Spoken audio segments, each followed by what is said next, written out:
নমস্কার সবাইকে। ইতিমধ্যে বেশিরভাগ স্কুল নিজেদের স্কুল লেভেল থেকে বাচ্চাদের প্রমোশনের কাজ, প্রোগ্রেশন অ্যাক্টিভিটি শুরু করে ফেলেছেন। এই কাজটি শুরু করতে গিয়ে বেশ কিছু প্রশ্নের উত্থাপন হয়েছে, বেশ কিছু স্কুল জানতে চেয়েছে, বেশ কিছু কোয়ারি রয়েছে, যার মধ্যে আমি 10টা এরকম প্রশ্ন পেয়েছি যেগুলো খুব কমনলি উঠে আসছে। সেই প্রশ্ন উত্তর নিয়ে আমরা একটু আজকে আলোচনা করে নেব। একটা প্রশ্ন আসছে প্রথমে, যেটা খুব ভাইটাল একটা প্রশ্ন, সেটা হচ্ছে নিউ এন্ট্রি, যে আমরা বাচ্চাদের নিউ এন্ট্রি করব কিভাবে। তো নিউ এন্ট্রির যে কনসেপ্টটা ইউডাইস প্লাস মেনটেন করে সেটা একটু আমরা জেনে নিই। সেটা কীরকম? ধরুন, ইউডাইসের ক্ষেত্রে কোনো বাচ্চা ক্লাস 2 থেকে 12 ক্লাস পর্যন্ত নিউ এন্ট্রি করা যায় না। নিউ এন্ট্রি করা যায় না মানে যে বাচ্চার কোনো পেন নাম্বার নেই, যে দীর্ঘদিন হয়তো শিক্ষার ক্ষেত্র থেকে দূরে ছিল, কিংবা কোনো এমন প্রাইভেট স্কুলে সে পড়াশোনা করতো যেখানে ইউডাইস কোড নেই, সেই বাচ্চাটি কিন্তু নিউ এন্ট্রি হবার যোগ্য।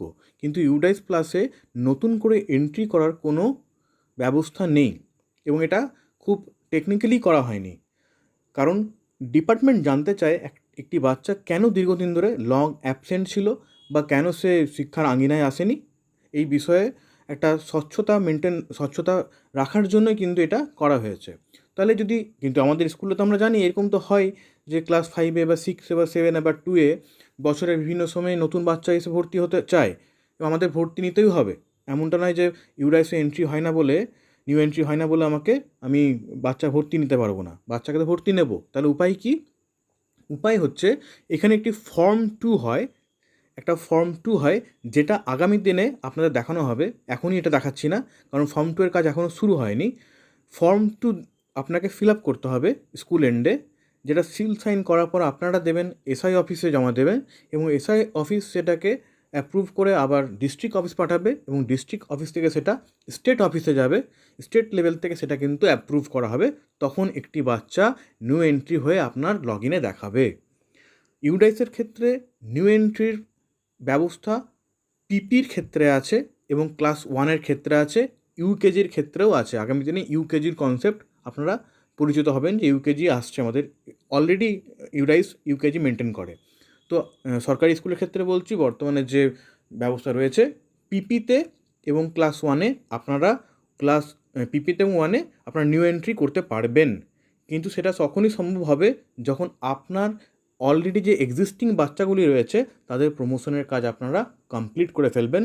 যখন আপনারা ড্যাশবোর্ডে যে 0 দেখাচ্ছে, আমি একবার দেখিয়ে দিই। ড্যাশবোর্ডে আপনারা 0 সংখ্যা দেখতে পাবেন। সেই 0 সংখ্যাটা যখন সরে গিয়ে প্রমোশনের কাজ কমপ্লিট হয়ে যাবে, তখন কিন্তু আপনারা এখানে ওই শূন্যের জায়গায় আপনার যে বর্তমান বিদ্যালয়ের যে সংখ্যা, সেটা কিন্তু দেখতে আরম্ভ করবেন।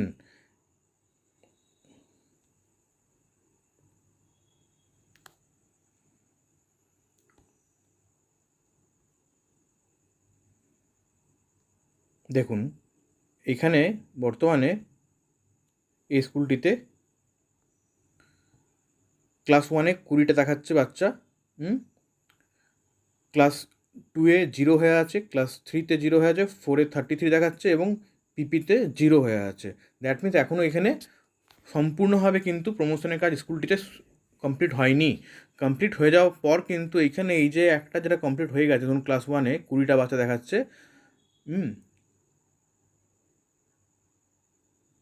টোটাল স্টুডেন্ট দেখাচ্ছে 20টা, ইনকমপ্লিট স্টুডেন্ট 20টা, মানে এখনও এই 20টা কিন্তু ইনকমপ্লিট অবস্থায় আছে।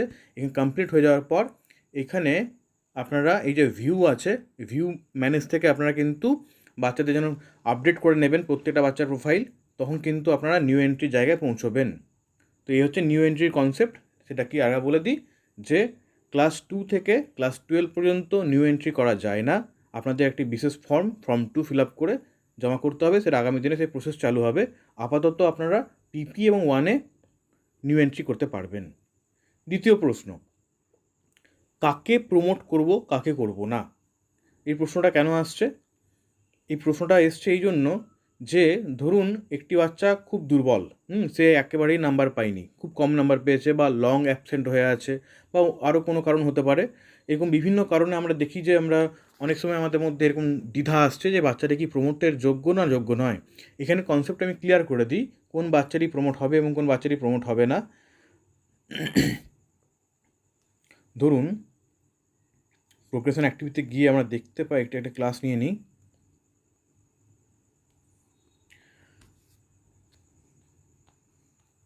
ধরুন এই বাচ্চাটি আছে, তো ধরে নিই এই বাচ্চাটি আমি প্রমোট দিচ্ছি।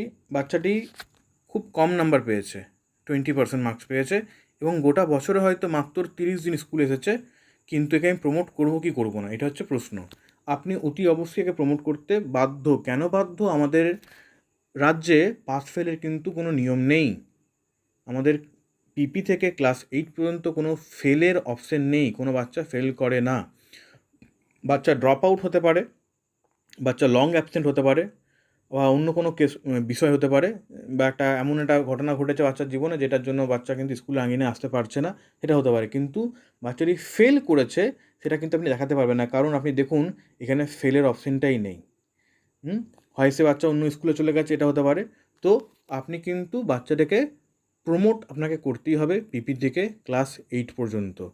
9-10-এর ক্ষেত্রে এই জিনিসটা হয় যে আমাদের ফেলের ব্যবস্থা থাকে, বাট 12-এ ফেল হতে পারে, ব্যাক হতে পারে, 11-এ হতে পারে, 12-এ হতে পারে, বাট পিপি থেকে 8 পর্যন্ত কিন্তু কোনো ফেলের অপশন নেই। ফলে আপনি যে সমস্ত বাচ্চা 2025 সালে অ্যাকাডেমিক ইয়ারে আপনার স্কুলে ছিল এবং যারা আজকে পরীক্ষা দিয়ে পাস করে নতুন শ্রেণীতে উত্তীর্ণ হয়েছে, সে আপনার স্কুলে থাকুক কিংবা অন্য কোনো স্কুলে চলে গিয়ে থাকুক, আপনাকে কিন্তু প্রমোট করতে হবে। তৃতীয় প্রশ্ন হচ্ছে অ্যাটেন্ডেন্স। আমি এখানে অ্যাটেন্ডেন্স কোনটা দেব? অনেকেই প্রশ্ন করেছেন যে অ্যাটেন্ডেন্স কোনটা দেব। এখানে বলে দিই, অ্যাটেন্ডেন্স হচ্ছে 2025 সাল অ্যাকাডেমিক ইয়ারে একটি বাচ্চা যে কয়েকদিন স্কুলে পঠন পাঠনের দিনে উপস্থিত ছিল সেটি কিন্তু বাচ্চাটির অ্যাটেন্ডেন্স।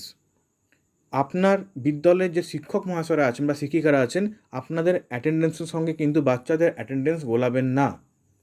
বাচ্চাদের অ্যাটেন্ডেন্স কিন্তু পঠন পাঠন, শ্রেণীকক্ষে যে পঠন পাঠনের দিবস ছিল সেটি কাউন্ট করবেন, সেটাই কিন্তু বাচ্চার অ্যাটেন্ডেন্স। এরপর প্রশ্ন আসছে 4 নম্বর প্রশ্ন, যদি কোনো বাচ্চার ডেথ হয়ে গিয়ে থাকে। এরকম ঘটনা অনেক স্কুলে ঘটেছে যে কোনো একটি বাচ্চা হয়তো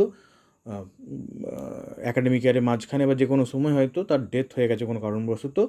তো যদি এখানে একটা জিনিস লক্ষণীয়, সেটা হচ্ছে যে বাচ্চাটির ডেথ কখন হয়েছে। যদি বাচ্চাটির ডেথ 2025 অ্যাকাডেমিক ইয়ারে হয়ে থাকে, তাহলে বাচ্চাটির প্রমোট হওয়ার কথা নয় লজিক্যালি। যদি 26-এ বাচ্চাটির ডেথ হয়েছে, তাহলে কিন্তু লজিক্যালি সে প্রমোট হবে, কারণ ডিসেম্বর মাসে কিন্তু বাচ্চাটি প্রমোট হচ্ছে, তাই না? ডিসেম্বরে আমরা পরীক্ষা হয়ে গেল, ফাইনাল এক্সাম, তারপর ওরা কিন্তু নতুন অ্যাকাডেমিক সেশন যেটা শুরু হয় 2 জানুয়ারি থেকে, সেদিন কিন্তু বাচ্চাটি নতুন শ্রেণীতে চলে এসছে। তো মাথায় রাখতে হবে ডেটটা কোন ইয়ারে হয়েছে। যদি 25 সালে হয়ে থাকে তাহলে বাচ্চাটি প্রমোট হওয়ার সম্ভাবনা নেই, আর যদি 26 সালে হয়ে থাকে তাহলে প্রমোট হয়ে যাবে। হ্যাঁ, এইখানেও আরেকটা বিষয় আছে, 25 সালের ডেথটা তার যদি হয়ে থাকে কবে ডেথ হচ্ছে, মানে যে ডিসেম্বর মাসে পরীক্ষা দেওয়ার পর, রেজাল্ট হওয়ার পর হয়ে গেছে, উত্তীর্ণ হয়ে গেছে, তারপর ডেথ হয়েছে, এটা কিন্তু বিবেচ্য। তো এই বিষয়টা কিন্তু আপনারা মাথায় রাখবেন যে কোন ইয়ারে কোন ডেটে তার ডেথ হচ্ছে, অ্যাকাডেমিক ইয়ারে কোন সময়ে, এটা মাথায় রেখে কিন্তু আপনি বাচ্চাটির ডেথের উপর ভিত্তি করে তার প্রমোট করবেন কি করবেন এটা ডিপেন্ড করছে। কারণ যদি এরকম হয়ে থাকে যে বাচ্চাটির ডেথ 26 সালে হয়েছে, তাহলে আগামী দিনে কিন্তু বাচ্চাটির পেন নাম্বার দিয়ে বাচ্চাটিকে আমরা ইনঅ্যাক্টিভ করব। সেই ফেসিলিটিটা এখনও চালু হয়নি ইনঅ্যাক্টিভ করার, হয়েছে কিন্তু সর্বাঙ্গীনভাবে নয়, তাই আমি এখন ওটা দেখাচ্ছি না। যখন আপনার পুরো প্রমোশনের কাজ শেষ হয়ে যাবে, তখন আমরা বলবো যে কীভাবে একটি বাচ্চাকে ইনঅ্যাক্টিভ করতে হয়। লং 5 নম্বর প্রশ্নটাই আমাদের আছে যে লং অ্যাবসেন্টের ক্ষেত্রে আমরা কী করবো। প্রচুর স্কুলে এরকম হচ্ছে যে একটি বাচ্চা দীর্ঘদিন ধরে স্কুলে আসছে না এবং হঠাৎ করে পরীক্ষার সময় আসছে, বা যা হয় ড্রপ আউটের একটা সম্ভাবনা তৈরি হচ্ছে। তো সেই বাচ্চাগুলো আমরা কী করব। লং অ্যাবসেন্টের ক্ষেত্রে কিন্তু আপনাকে প্রমোট তো করতেই হচ্ছে, হ্যাঁ, কিন্তু একটা বিষয় আছে যে ইনঅ্যাক্টিভ, যেটা এখনই বলছিলাম, যে পেন নাম্বার ধরে ধরে আমরা আগামী দিনে কিন্তু বাচ্চাগুলোকে ইনঅ্যাক্টিভ করব, যেগুলি কিন্তু লং অ্যাবসেন্ট আছে। তো সেই ইনঅ্যাক্টিভ বাচ্চাগুলি কিন্তু আবার পরবর্তীকালে আমরা অ্যাক্টিভও করতে পারবো।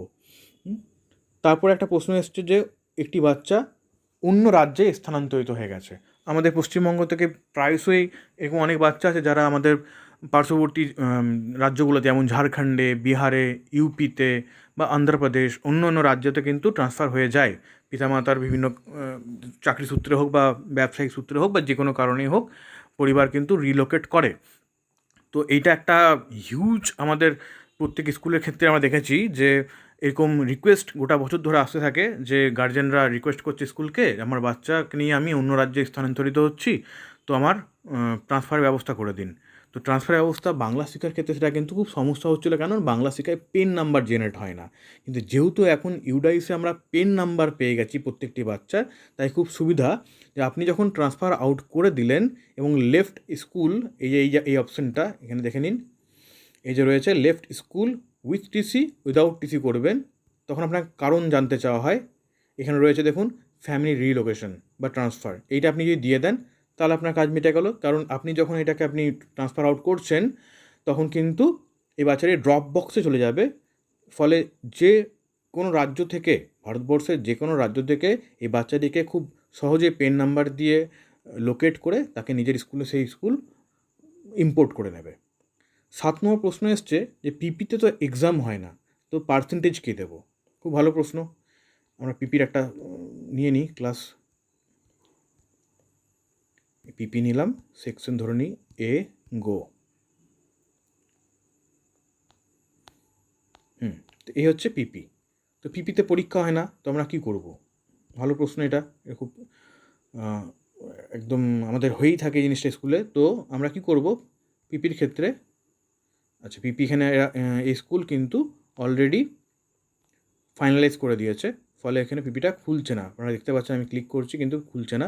এখানে বলে রাখি, দেখবেন 3 নম্বর অপশানে প্রোগ্রেশন স্ট্যাটাসে 3টে অপশান থাকে, প্রমোটেড, নট প্রমোটেড এবং 3 নম্বর অপশান যেটা থাকে প্রমোটেড উইদাউট এক্সামিনেশন। যদি পিপির আপনারা এক্সাম না নিয়ে থাকেন, স্কুলে এক্সাম হয় না পিপিদের, একদম ছোটো তারা, সেক্ষেত্রে আমরা 3 নম্বর অপশানটা নিতে পারি, যে প্রমোটেড উইদাউট এক্সামিনেশন। 8 নম্বর একটা প্রশ্ন এসছে যে পার্সেন্টেজ অফ মার্কস কীভাবে দেব? মানে পিপি থেকে 12 পর্যন্ত আমাদের মার্কস দেওয়ার যে পার্সেন্টেজ অফ মার্কসটা কিন্তু বিভিন্ন ক্ষেত্রে বিভিন্ন রকম হয়ে থাকে। তাহলে জেনারেল আইডিয়া আমি আপনাদের দিতে চাই এখানে, সেটা হচ্ছে পিপি থেকে মানে প্রাইমারিতে ক্লাস 4 বা 5 পর্যন্ত আপনারা সেমিস্টার বেসিস হয়, যে এক একটা সময় এক একটা পরীক্ষা হচ্ছে। তো বছরে ধরে নিই আমি 5 বার এক্সাম হলো একটা স্কুলে, তো 5 বারে টোটাল যে এক্সাম হলো, তো একটি বাচ্চা ধরুন কখনো 50% পেয়েছে, কখনো 60%, কখনো 70%, কখনো 55%, এরকম করে 5 বার পরীক্ষায় যত পার্সেন্ট সে পেলো, 5টাকে যোগ করে 5 দিয়ে ভাগ করে দিলে যে গড়টা পাবো, সেই গড়টা হলো তার, এভারেজটা হলো তার পার্সেন্টেজ অফ মার্কস। বোঝাতে পারলাম? মানে আপনি পুরো বছরে যে পরীক্ষা নিয়েছেন তার ভিত্তিতে যে গড় নাম্বার হচ্ছে, গড় পার্সেন্টেজ হচ্ছে, সেটা বসাবেন। এটা হচ্ছে তার টোটাল, সাবজেক্ট ওয়াইজ নয়, প্রত্যেকটা সাবজেক্ট মিলিয়ে সে যে গড় নাম্বার পেয়েছে ফার্স্ট সেমিস্টারে, সেকেন্ড সেমিস্টারে, থার্ড সেমিস্টারে, সেই 5টাকে যোগ করে 5 দিয়ে বা 4 দিয়ে যতবার পরীক্ষা নিয়েছেন সেটাকে ভাগ করে দিলে যে পার্সেন্টেজটা পাবেন সেটাই হচ্ছে তার পার্সেন্টেজ সেই বছরের। ক্লাস 10-এর ক্ষেত্রে এটা একটু আলাদা হবে। ক্লাস 10-এর ক্ষেত্রে মাধ্যমিক পরীক্ষার ক্ষেত্রে আমরা যে ফাইনাল এক্সাম দিলাম তার যে মাধ্যমিকের নাম্বার পেয়েছে সেটা দেব। 12-এর ক্ষেত্রেও সেটাই হবে। 11-এর ক্ষেত্রে যেভাবে আপনারা ফাইনাল এক্সামকে কাউন্ট করেন সেই পার্সেন্টেজটা দেবেন। 9 নম্বর একটি প্রশ্ন এসছে, ক্লাস 5 প্রমোট করলে অন্য স্কুলে 6-এ কীভাবে যাবে? এটা একটু বলে দিই, যে ধরুন একটি বাচ্চা ক্লাস 5 থেকে আপনি তাকে প্রমোট করছেন, তো আপনি কি করছেন, তাকে যখন, আমি ক্লাস 4টা খুলে নিই বা 5 দেখি যেখানে আছে কি না স্কুলে,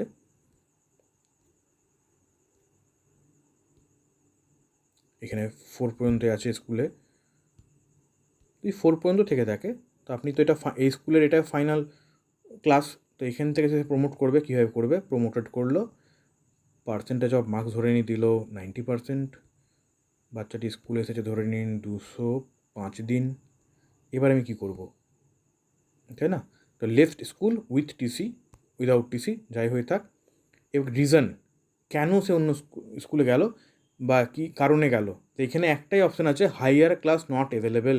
আপনার স্কুলে 4 বা 5-এর অতিরিক্ত কোনো শ্রেণী নেই, সেই জন্য সেই বাচ্চাটি কিন্তু আপনার স্কুল থেকে বেরোলো। এবার বেরোনোর পর কী হবে, সে যে নতুন উচ্চতর বিদ্যালয়ে যাবে সেখানে গিয়ে সে নিজের যখন পেন নাম্বারটা দেবে, টিসিটা প্রোভাইড করবে, সেই স্কুল সেই টিসিতে পেন নাম্বারটা দেখে নিয়ে সেই বাচ্চাটাকে নিজের স্কুলে ইম্পোর্ট করবে। তাই মাথায় রাখবেন, এখন থেকে কিন্তু আপনি যে টিসিটা দিচ্ছেন সেই টিসিতে যেন অতি অবশ্যই পেন নাম্বারটা মেনশন থাকে। পেন নাম্বার খুব ইম্পর্ট্যান্ট জিনিস একটি বাচ্চার জন্য। এখন এই বাচ্চাটাকে কিন্তু ট্র্যাক করা হবে ভারতবর্ষের যে কোনো জায়গা থেকে প্রয়োজন পড়লে এই পেন নাম্বার ধরে। 9 নম্বর একটি প্রশ্ন এসছে, 10 নম্বর, সেটা হচ্ছে ড্রপ বক্স। ড্রপ বক্সের কাজ। ড্রপ বক্সের কাজের ক্ষেত্রে বলে রাখি, ড্রপ বক্সের কাজ দিয়ে এখনই কিন্তু ফুল ফ্লেজে আমাদের রাজ্যে চালু হয়নি। যখন সমস্ত স্কুল এই প্রমোশনের কাজটা কমপ্লিট করে ফেলবে এবং এই যে প্রমোট করার ফলে যে বাচ্চাগুলি ড্রপ বক্সে যাচ্ছে ক্লাস 5 থেকে, ধরুন আপনার স্কুলে হাইয়েস্ট ক্লাস হচ্ছে ক্লাস 5, তো আপনি যখন তাকে বের করে দিলেন, ট্রান্সফার আউট করলেন, সেই বাচ্চারা কিন্তু ড্রপ বক্সে গিয়ে পড়লো। এইভাবে সমস্ত স্কুল পশ্চিমবঙ্গে যখন সমস্ত বাচ্চাকে প্রমোট করার কাজটা কমপ্লিট করে ফেলবে, তখন কিন্তু ড্রপ বক্স ওপেন হবে এক স্কুল থেকে আরেক স্কুলে ইম্পোর্ট করার জন্য। আশা করি আমি আপনাদের অনেক কটা প্রশ্ন উত্তর দিতে পেরেছি। এর বাইরেও যদি আপনাদের কোনো প্রশ্ন আরও থেকে থাকে তো আপনারা কমেন্ট সেকশনে প্রশ্ন করতে পারেন, আমি যথাসাধ্য উত্তর দেওয়ার চেষ্টা করব। ধন্যবাদ সবাইকে। এই ভিডিওটা চাইলে আপনারা এই লিঙ্কটা অন্য কারোর সঙ্গে শেয়ার করতে পারেন, অন্য স্কুলের সঙ্গে, তাদের কাজের সুবিধার্থে। ধন্যবাদ সবাইকে, ভালো থাকবেন।